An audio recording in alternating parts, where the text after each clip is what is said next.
Minsan gusto kong magsumbong sa'yo kapag pagod na ako. Tama ba bang init na yakap mo ang hinahanap ko?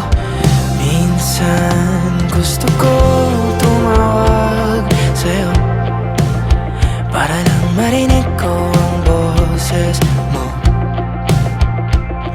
Mali na ba kapag nakangiti ako? Hinahanap ko